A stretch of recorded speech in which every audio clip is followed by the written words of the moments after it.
बिस्मिल्लाहिर्रहमानिर्रहीम। अस्सलाम वालेकुम। ये एक इम्पोर्टेंट लेक्चर है जिसमें हम डिस्कस करेंगे multiple choice questions of chapter number 5।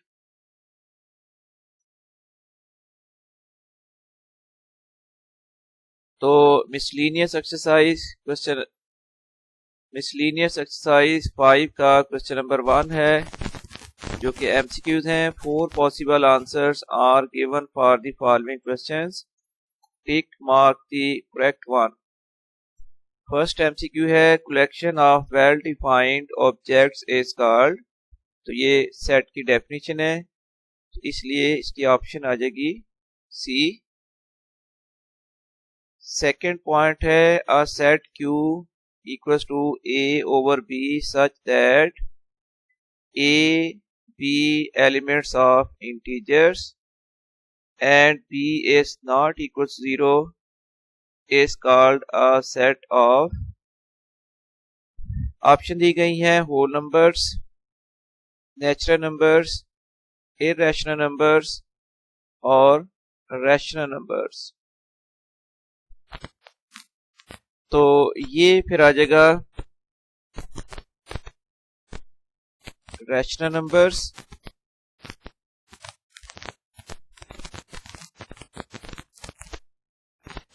Next फिर थर्ड है different number of ways to describe a set are 1, 2, 3 और डी ऑप्शन है 4। तो different number of ways to describe a set are 3 हैं। इनमें से एक मैं इसका एक्सप्लेन भी कर देता हूँ। बाद मेथड है जिसको कहते हैं टेबुलर फॉर्म, जिसमें मीडियम ब्रैकेट्स के अंदर सिर्फ एलिमेंट्स को लिखा जाता है। सेकंड है डिस्क्रिप्टिव फॉर्म, जिसमें आप वर्ड्स में किसी सेट को एक्सप्लेन करते हैं, जैसे set of first 5 natural numbers.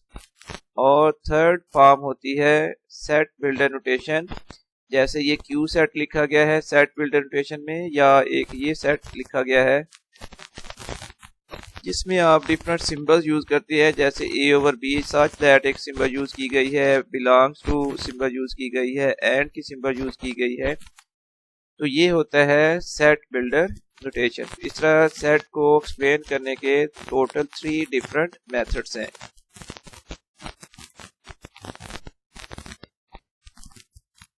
Number 4 a set with no element is called. Option है आपके पास subset, empty set, singleton set और सुपर सेट। अब बाय डेफिनेशन वो सेट जिसमें कोई भी एलिमेंट नहीं होता वो होता है एम्प्टी सेट। नंबर 5 है a set X such that X element of W and X less और equals to 101 is. Option A है इनफिनिट सेट है, ऑप्शन बी है सबसेट, ऑप्शन सी है नल सेट और ऑप्शन डी है finite set. तो ये आ जाएगा फाइनाइट सेट। फाइनाइट सेट बच्चों वो सेट होता है जिसके नंबर ऑफ एलिमेंट्स फाइनाइट होते हैं, लिमिटेड होते हैं, काउंटेबल होते हैं। तो ऐसा सेट को फिर हम कहते हैं फाइनाइट सेट।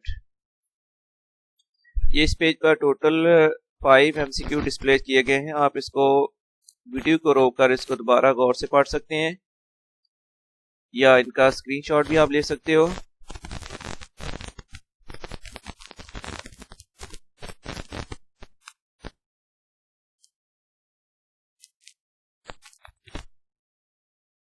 एमसीक्यू नंबर 6 है the set having only one element is called null set.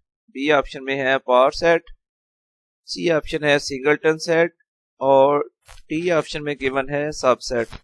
तो ऐसा सेट जिसमें एक एलिमेंट होता है उसको कहते हैं सिंगलटन सेट।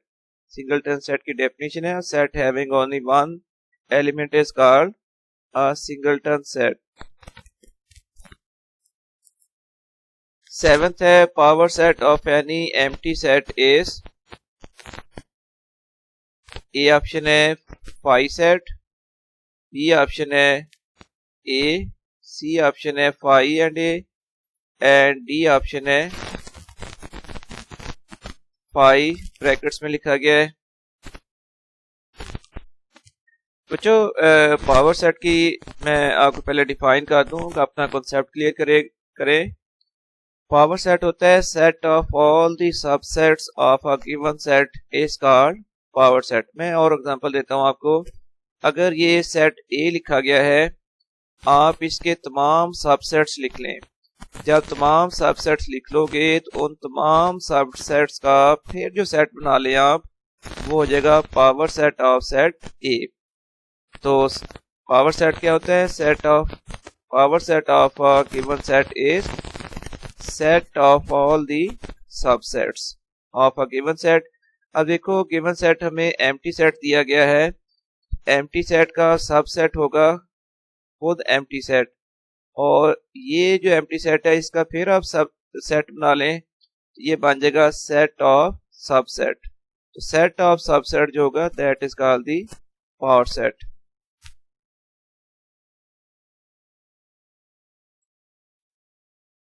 नंबर 7 है number of elements in power set of 1 2 3 is.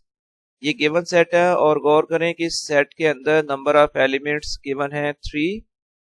इसके पावर सेट में कितने एलिमेंट्स आएंगे, ये इस चीज का हमने आंसर देना है।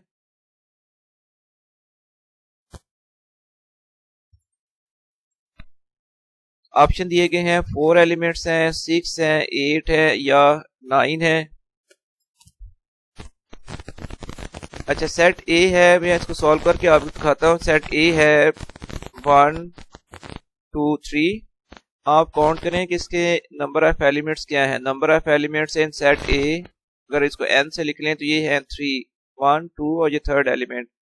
और इसके बाद number of elements in power set of set ए, इसका बच्चों फार्मूला होता है 2 पावर n। n होते हैं number of elements of given set, और 2 की पावर अगर n कर लें तो ये जो भी नंबर बनेगा ये हो जाएंगे number of subsets of given set. तो अब इसमें n की वैल्यू 3 है, तो 2 पावर 3 करें तो ये इक्वल टू आ जाएगा 8। इस तरह number of elements in power set of set A equal to आ जाएगा 8।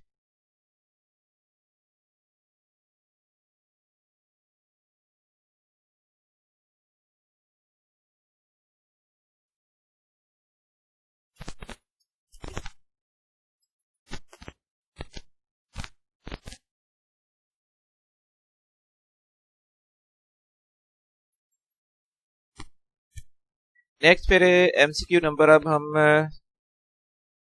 सॉल्व करना है। नंबर 9 है if A is subset of set B then A union B. क्या इनमें से ऑप्शन आएगी? सेट ए होगा या सेट बी या एम्प्टी सेट या नॉन ऑफ दी। तो बेहतरीन तरीका है, मैं आपको इसका कंसेप्ट क्लियर कराऊंगा। तो ऐसे क्वेश्चन में आप रफ वर्क में कोई दो सेट्स ले लें। फर्ज करें हमने एक सेट लिया है ए जिसके एलिमेंट्स हैं 0 1 2, और सेकंड सेट है बी जिसके एलिमेंट्स हैं 0 1 2 3। अब क्लियर है कि सेट ए जो है वो सेट बी का सबसेट है। अच्छा ए जो है बी का सबसेट तब बनेगा अगर ए के सारे एलिमेंट्स सेट बी के अंदर मौजूद हैं। तो अब इनकी आपने करनी है यूनियन। ए यूनियन बी हमने लिख लिया है, तो ये तमाम बी के एलिमेंट्स आ गए हैं 0 1 2 3। इसका मतलब ये सेट बी आ गया है। तो अब इस बेस पर आप क्या कंक्लूड करोगे कि अगर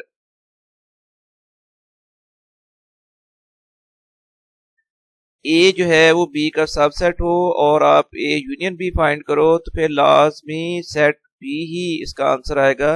इस केस में नहीं बल्कि हर केस में। तो जो सबसेट अगर एक सेट दूसरे का है तो उसकी यूनियन वो सुपर सेट आएगी। तो बी जो है वो सुपर सेट है सेट ए का, तो वो बी ऑप्शन आ जाएगी। इस तरह ये हम ऑप्शन बी को सिलेक्ट कर सकते हैं, ये करेक्ट ऑप्शन होगी। नंबर 10 है if A is subset of set B then A intersection B is equal to. Option है set A set B C, अब पार्ट में है 5 empty set none of these. एक बार फिर इसको मैं सॉल्व करके आपको चेक कराता हूं। तो देखिए आपका कॉन्सेप्ट 100% इससे क्लियर हो जाएगा। फिर एक बार हमने सपोज कर लिया है सेट्स ए है 0 1 2 और सेट बी है 0 1 2 3। हमने इंटरसेक्शन लेनी है, तो ये हमने इनकी इंटरसेक्शन लिखी है और इंटरसेक्शन में आ रहे हैं कॉमन एलिमेंट्स। इंटरसेक्शन में दोनों सेट्स के कॉमन एलिमेंट्स लिखने होंगे, तो वो है 0 1 2। जिसका मतलब कि जब आपने ए इंटरसेक्शन बी किया तो आंसर वो सेट आएगा जो सबसेट था। तो इसका मतलब इसमें ऑप्शन ए जो है वो करेक्ट ऑप्शन होगी। तो ये एमसीक्यू नंबर 9 और 10 का आप डिस्प्ले ज़रा मैं स्लो करता हूँ यहाँ पर। आप इसको वीडियो को रोककर इसको दोबारा पढ़ सकते हो।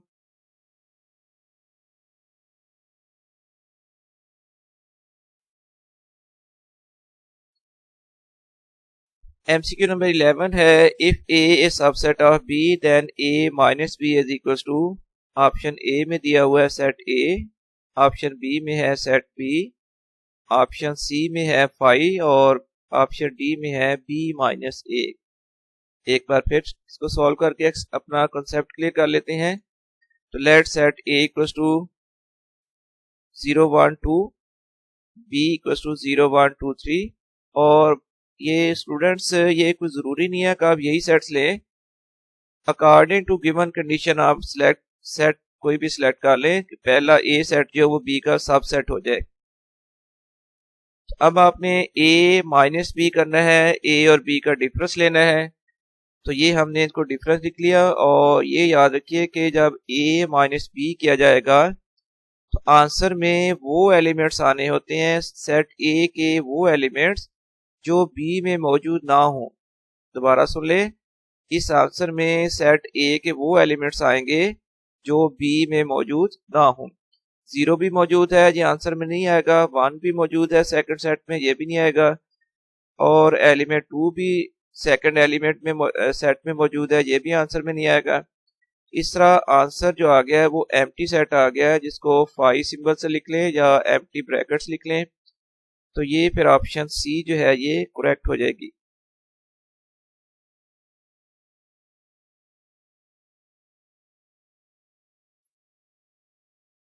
नंबर 12 है, A union B union C is equal to. ये ऑप्शन आ जाएगी C A union B union C equal to आएगा A union B union C. इसी तरह A union B intersection C is equal to. इनमें से option select करनी है, कौन सी आएगी। तो ये ऑप्शन आ जाएगी ए यूनियन बी इंटरसेक्शन फिर ए यूनियन आ जाएगा सी। तो ये ऑप्शन इसमें करेक्ट होगी। If A and B are disjoint sets then A union B is equal to. अच्छा, डिसजॉइंट सेट्स वो सेट्स होते हैं जिनमें कोई भी एलिमेंट कॉमन ना हो, तो वो होते हैं डिसजॉइंट सेट्स। मैं डिफाइन कर देता हूं, sets which have no common element are called disjoint sets। जैसे सेट ऑफ इवन नंबर्स और सेट ऑफ ऑड नंबर, इनमें कोई भी एलिमेंट कॉमन नहीं होता, तो ये दोनों सेट्स जो हैं एक दूसरे के डिसजॉइंट सेट्स होंगे। अगर ए और बी टू डिसजॉइंट सेट्स हैं then A union B is equal to. A union B फिर इक्वल टू आ जाएगा बी यूनियन ए के इक्वल।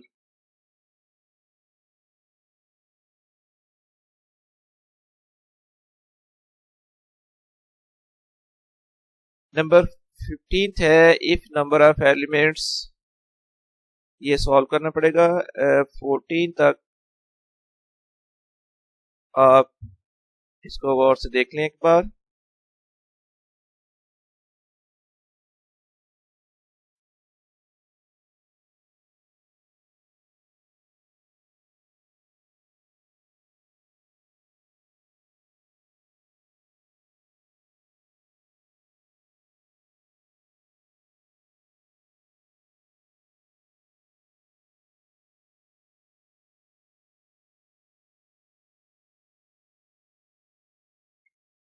MCQ नंबर ऑफ 15 है, if the number of elements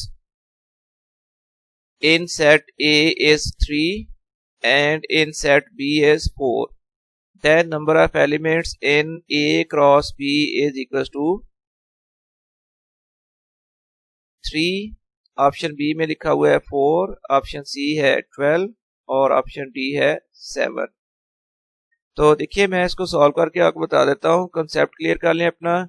number of elements in set A वो है 3, number of elements in set B इसकी number है तादाद है 4। तो हमने फाइंड करने हैं number of elements in A cross B, जिसको कार्टेशियन प्रोडक्ट कहते हैं। तो वो हो जाएगा number of elements of set A multiplied by हो जाएगा number of elements of set B, तो इक्वल टू आ जाएगा 3 मल्टीप्लाइड बाय 4 और ये आंसर फिर आ गया इक्वल टू 12। तो ये ऑप्शन सी जो है ये फिर करेक्ट होगी। नंबर 16 है, if number of elements in set A is 3 and in set B is 2, then number of binary relations in A cross B is, option दी गई है 2 पावर 3 होगी, बी ऑप्शन है 2 पावर 6, सी ऑप्शन है 2 power 8 और D option है 2 power 2। इसको फिर सॉल्व करके मैं आपको दिखाता हूँ। Number of elements in set ए, अगर हम इसको m सपोज कर ले तो ये इक्वल टू है 3 और फिर number of elements in set B अगर हम इसको n से लिख लें तो ये नंबर है इक्वल टू 2। तो number of binary relations in A cross B, अच्छा बाइनरी रिलेशन होते हैं जब आप ए क्रॉस बी फाइंड कर लेते हो। एक्सरसाइज में यकीनन मैं इसको एक्सप्लेन करूंगा जब इसको सॉल्व करेंगे। तो ए क्रॉस बी जब आप फाइंड कर लोगे तो ये कार्टेशियन जो प्रोडक्ट आएगी इसके तमाम जो सबसेट्स होंगे वो ए क्रॉस बी के बाइनरी रिलेशंस आ जाएंगे। फिर उसका मालूम करने का फार्मूला है 2 power m multiplied by n, 2 power करना होता है मल्टीप्लाइड बाई 2 पावर करना होता है number of elements in set A multiplied by number of elements of set B. तो 2 पावर आ जाएगा 3 मल्टीप्लाइड बाई 2, ये वैल्यू आती है 2 पावर 6। तो ये कंप्लीट हो गया।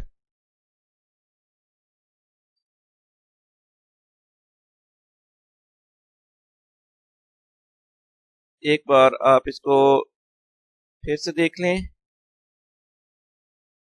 ये इस पेज पर जो मौजूद एमसीक्यूज हैं।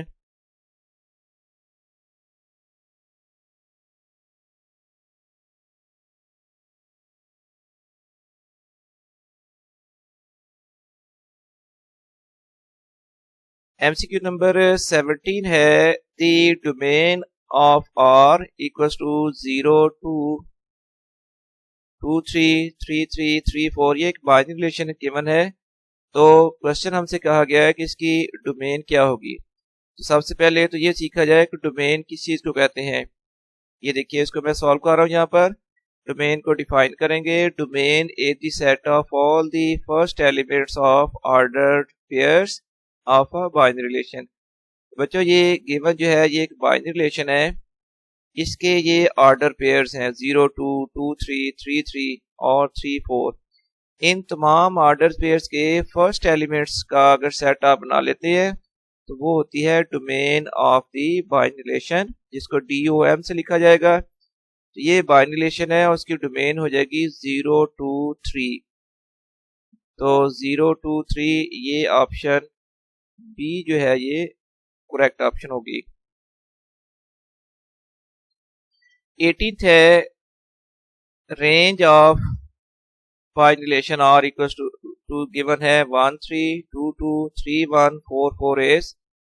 रेंज क्या होती है? Range is the set of all the second elements of ordered pairs of a binary relation. तो ये बाइनरी रिलेशन है और ये हैं इसके ऑर्डर पेयर्स।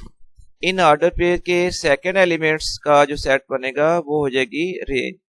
इस तरह अगर हम इसकी रेंज फाइंड करें, गिवन बाइनरी रिलेशन ये है और सेकंड एलिमेंट्स का अगर हम सेट बनाएं तो 3 2 1 4 या इसको अरेंज करके 1 2 3 4 लिख लें। तो 1 2 3 4 ये ऑप्शन सी जो है ये फिर करेक्ट हो जाएगी।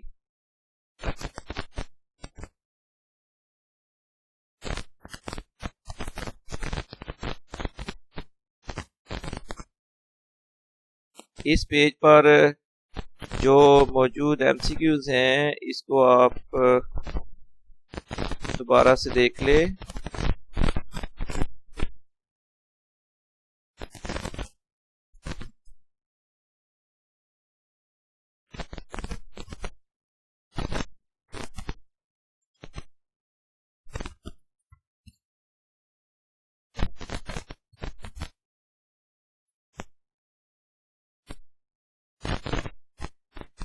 MCQ नंबर अब है 19th। Point -1 4 lies in the quadrant। A option है फर्स्ट क्वाड्रेंट, बी ऑप्शन है सेकंड, सी ऑप्शन है थर्ड क्वाड्रेंट, डी ऑप्शन है फोर्थ क्वाड्रेंट। तो ये जो पॉइंट जिसके फर्स्ट कोऑर्डिनेट नेगेटिव है, सेकंड कोऑर्डिनेट जो है वो पॉजिटिव है, तो ये लाई करेगा इन सेकंड क्वाड्रेंट।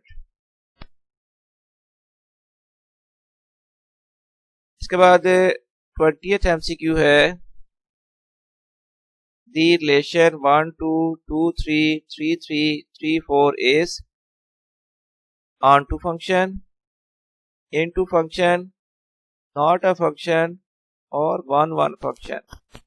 तो ये एक्चुअली देखिए ये एक बाइनरी रिलेशन जरूर है, लेकिन फंक्शन होने के लिए मैं थोड़ा सा यहाँ पर आपको बता देता हूँ। वैसे ये एक एक्सरसाइज में बड़े डिटेल के साथ ये लेक्चर आएगा, फंक्शन क्या होता है, इसकी डिफरेंट टाइप्स क्या है। एनी हो, एक बाइनरी रिलेशन फंक्शन तब होगा इसमें जब दो प्रॉपर्टीज होंगी। फर्स्ट प्रॉपर्टी ये है कि इसके फर्स्ट एलिमेंट्स में बाइनरी रिलेशन में फर्स्ट एलिमेंट्स में कोई रेपिटेशन ना आए, और सेकंड फंक्शन होने की रिक्वायरमेंट ये है कि इसकी रेंज जो है वो सेकंड सेट के इक्वल आ जाए। सेकंड सेट अब हमें दिया तो नहीं है, लेकिन ज़ाहिर किसी सेट ए क्रॉस बी का ही ये बाइनरी रिलेशन लिया गया है। एनी हो, अगर फर्स्ट एलिमेंट्स में ऑर्डर पेयर में फर्स्ट एलिमेंट में रेपिटेशन आ जाए तो वो फंक्शन, वो बाइनरी रिलेशन तो होता है लेकिन वो फिर फंक्शन नहीं होगा। तो इसमें देखिए कि ये थर्ड और फोर्थ जो ऑर्डर पेयर्स हैं इन दोनों में फर्स्ट एलिमेंट 3 आ रहा है, तो ये फिर एक रेपिटेशन होने की वजह से, फर्स्ट एलिमेंट्स में रेपिटेशन की वजह से ये फंक्शन नहीं होगा, इज नॉट अ फंक्शन। अगर फंक्शन नहीं है तो डेफिनेटली इसकी कोई टाइप भी नहीं होगी। तो सेकंड एलिमेंट में रेपिटेशन आ सकती है, लेकिन याद रखो कि फंक्शन होने के लिए फर्स्ट एलिमेंट में रेपिटेशन पॉसिबल नहीं है। और ये अब लेक्चर कंप्लीट करने से पहले बच्चों मैं आपको पेज वाइज एक दफ़ा इनका डिस्प्ले दिखाऊंगा। अगर आप नोट करना चाहें या अपने नोट्स बनाना चाहें या स्क्रीनशॉट लेना चाहें तो बच्चों ये इजीली आप इसको कर सकते हो। तो ये पेज वाइज मैं अब आपको इसका डिस्प्ले शो कर रहा हूँ। ये है फर्स्ट पेज,